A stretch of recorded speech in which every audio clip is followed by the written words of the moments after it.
Australia के जो defence minister हैं और वो डेप्टी प्राइम मिनिस्टर भी जो हैं वो ये कह रहे थे कि भारत और ऑस्ट्रेलिया जो है वो तो नेबर हैं। हमें मोदी साहब दे दें, हमारे ये जो 3-4 जो हुक्मरान है, नवाज शरीफ भी ले जाए, इमरान खान साहब भी ले जाए, हमारे जरदारी साहब भी ले जाए। पाकिस्तान बहुत पीछे है। भारत ने फेसबुक और ट्विटर के ऊपर इतना अपना असर रसूख कायम कर लिया है कि वो अकाउंट्स बंद करवाने पे आ गया है। आपको नहीं लगता कि कल अगर पाकिस्तान अपने मफाद की बात करेगा तो भारत उसको भी बंद करवाने के लिए आ जाएगा? साइंस या फिर जहाद? जहाद इंशाल्लाह। अल्लाह अकबर, अल्लाह बहुत बड़ा है, साहिब ईमान। पूरी पाकिस्तान का जो हल है ना सिर्फ जहाद है। जहाद ही से सोमनाथ का मंदिर फतह हुआ, जहाद ही से मक्का फतह हुआ है। तिकोन का पहला कोना ग्रेट ब्रिटेन, ओके। तिकोन का दूसरा कोना ग्रेटर इसराइल, यहाँ हम ही ग्रेट हैं। हाँ। तीसरा कोना भी तो है ना, वो है तीसरा कोना ग्रेटर इंडिया, अखंड भारत।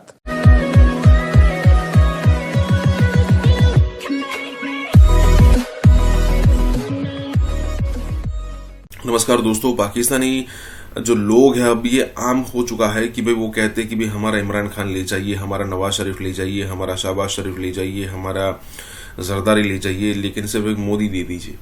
मतलब ये चीज़ ऐसे प्रैक्टिकल नहीं होती, लेकिन जब उनको इम्पोर्टेंस पता चलती है मोदी की तब ये सारी चीज़ें वो कहने के लिए मजबूर होते हैं।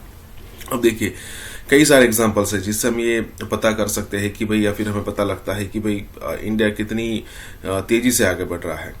ठीक है, अब देखिए पाकिस्तानियों को हमेशा ये डर रहता है कि भाई चाहे वो फेसबुक हो, चाहे इंस्टाग्राम हो, चाहे ट्विटर हो, उनके अगर उन्होंने इंडिया के खिलाफ कुछ बोला तो उनके अकाउंट्स कभी भी बंद हो सकते हैं। मतलब इंडिया के अंदर उनके अच्छे खासे हेडक्वार्टर्स हैं और अगर मान लीजिए उनको अगर ऐसा लगता है, मतलब इंडिया को ऐसा लगता है कि ये जो भाई साहब है ना वो इंडिया को नुकसान पहुंचाने की ट्राई करते हैं अपने सोशल मीडिया के माध्यम से, तो इंडिया सिर्फ एक मतलब जो भी होता है, जो प्रोसीजर करता है और वो अकाउंट इंडिया के अंदर विजिबल होना बंद हो जाता है, या फिर कई बार तो उस अकाउंट को ही बंद करवा दिया जाता है। और पाकिस्तान में तो कई सारे एग्जांपल्स ऐसे हो चुके हैं। ठीक है, जैसे जैद हामिद है, वो लाल टोपी, उसका अकाउंट इंडिया के अंदर बैन है। तो यहाँ पर यही बात हो रही है कि भाई इंडिया कैसे पावरफुल हो रहा है। इसी के साथ ही वीडियो शुरू करते हैं। और हाँ दोस्तों, सुपर थैंक्स के जरिए हमें मदद करना ना भूलें। ऑस्ट्रेलिया के डिप्टी मिनिस्टर आए इंडिया और इंडिया में वो यूपीआई सिस्टम, उन्होंने कुछ खाया, चीजें खाई और उसके बाद यूपीआई सिस्टम देखने के बाद वो हैरान हो गए और पूछने लगे कि ये क्या है।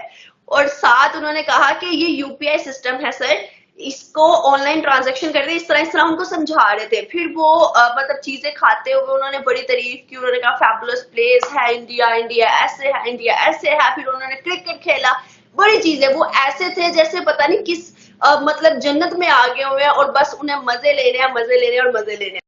उनके जो vice prime minister, deputy prime minister, वो भारत का दौरा कर रहे थे और वो दोबारा ऑस्ट्रेलिया जाना नहीं चाह रहे थे।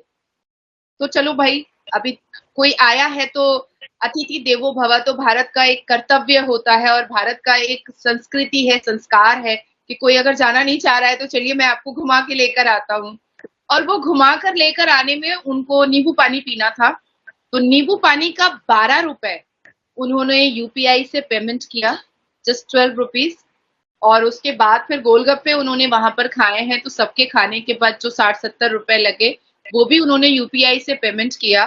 और ऑस्ट्रेलिया के जो डेप्यूटी प्राइम मिनिस्टर थे, उनके साथ जो उनका आईएएस ऑफिसर या उनका जो डिप्लोमेट था, वो बार बार चेक कर रहा था और वो बार बार पूछ रहा था कि आपको पैसा मिल गया, वो नींबू पानी वाली को।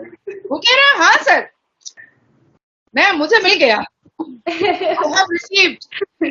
And he was so shocked कि नींबू पानी वाला अंग्रेजी में रिप्लाई कर रहा है, and he was literally shocked कि 12 रुपए नींबू पानी का मैंने फोन से पे किया है थ्रू यूपीआई। साइंस या फिर जहाद? जहाद इंशाल्लाह। जहाद आप कैसे करेंगे? जब तक साइंस में तरक्की नहीं करेंगे जहाद होगी? साइंस की तरक्की, हमें साइंस की तरक्की नहीं चाहिए। अच्छा। इस पूरी पाकिस्तान का जो हल है ना सिर्फ जहाद है। जहाद ही से सोमनाथ का मंदिर फतह हुआ, जहाद ही से मक्का फतह हुआ है। जहां मक्का फतह हो सकता है, पाकिस्तान का निज़ाम नहीं ठीक हो सकता। सही हो गया। कैसे देखते हैं किसी का हमारे इस्लाम में ये लिखा हुआ कि किसी के मजहब को बुरा कहो या किसी के इबादत गाह में चढ़ दौड़ो? नहीं, देखें, अगर चर्च तोड़ने की बात है ना, नहीं, आपने सोमनाथ के मंदिर की बात की, मैं उसकी बात कर रहा हूँ। सोमनाथ का मंदिर देखे, जब मक्के में भी कितने बूथ थे, 363 बूथ थे ना, किसने तोड़े, क्यों तोड़े गए? मक्के में तोड़े गए ना, तो सोमनाथ का मंदिर किधर आए? मक्का एक स्पेसिफिक जगह थी जहाँ पर हज़रत इब्राहीम अलैहिस्सलाम ने हमारे लिए अल्लाह ताला के चलो जो भी अहकामात थे उसके मुताबिक उस जगह के अंदर क्या थे, बुत पड़े हुए थे। तो आप सल्लल्लाहु अलैहि वसल्लम ने कहा कि भाई ये हमारी जगह है, यहाँ पर इसको बुतों को हटाकर साफ किया जाए। तो अब पाकिस्तान के पाकिस्तान किसकी जगह है? किसकी जगह? पाकिस्तान हमारी जगह और किसकी है? मुसलमानों की जगह है ना। गैर मुस्लिम का क्या मकसद है यहाँ पे रहने का? अच्छा, गैर मुस्लिम को पाकिस्तान में रहने ही नहीं देंगे? नहीं रहने देंगे इंशाल्लाह। सब मुसलमान होंगे, रहने नहीं देंगे, उनको मुसलमान करेंगे इंशाल्लाह। अगर वो मुसलमान नहीं होंगे फिर? नहीं, अल्लाह के फजल करम से मुसलमान होंगे। जिस तरह हमारी तहरीक काम कर रही है ना, क्लियर था। आप देखें हमारे जो सोशल मीडिया पे इंटरव्यू हुए हैं, क्रिश्चियन बिरादरी जो है उनका, वहाँ पे वो उर्स पे आए हुए हैं, वो कह रहे हैं कि हमें तहरीक लब्बैक से कोई मसला नहीं है, अगर ये इक़्तिदार में आते हैं तो ये हमारे जो हैं वो तहफ़्फ़ुज़ का एक काम करेंगे। वो भी हमारी तहरीक के उनको टिकट भी दिए गए हैं मैंने के हमारी तहरीक की तरफ से। अगर जो आप चर्च की बात कर रहे हैं ना, तो आप देखें कि फ़लस्तीन में कितनी मस्जिदें जो हैं शहीद हो गए, उनकी आप कोई बात नहीं कर रहे। असल यह है हमारे जो है ना अब जो मुस्लिम है हमारे यहाँ पे, उनका मकसद ये वो समझते हैं कि सिर्फ जो है ना वो चर्च इबादत गाह है, मस्जिद इबादत गाह नहीं है। वहाँ फ़लस्तीन में कितने मुसलमान शहीद हो रहे हैं। हमारे पाकिस्तान मुल्क में मंदिरों के लिए अरबों फंड पड़े हैं, मस्जिद के लिए बिल तक मुआफ़ नहीं है। ये हम मुसलमान हैं, हम खुद को मुसलमान आशिक़ रसूल कहते हैं। बस फ़लस्तीन में कब से जुल्म स्तम हो रहा है, आज तक किसी ने आवाज़ उठाई है? आपने पहले एक बात की थी कि पाकिस्तान के अंदर मतलब कि माइनॉरिटीज़ को नहीं रहना चाहिए, वो मुसलमान होकर रहेंगे।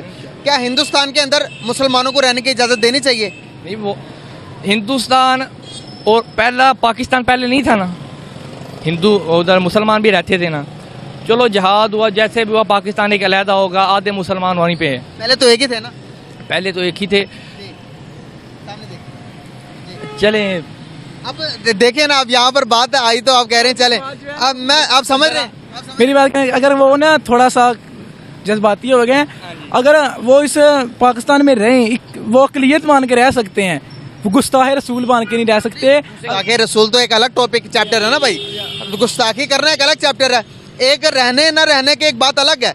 अब भाई ने कहा कि नॉन मुस्लिम नहीं रह सकते जब तक वो इस्लाम नहीं कबूल करते। नहीं रह सकते हैं। तो अगर देखें तो हिंदुस्तान के अंदर मस्जिदों की तादाद डे बाई डे बढ़ती जा रही है। वो भी तो कह सकते हैं कि भाई हमारा ये हिंदू स्टेट है, यहाँ पर मुसलमानों को रहने की कोई इजाज़त नहीं देते, तुम निकलो पाकिस्तान जाओ। लेकिन वो इंसानियत का मुजाहरा कर रहे हैं ना।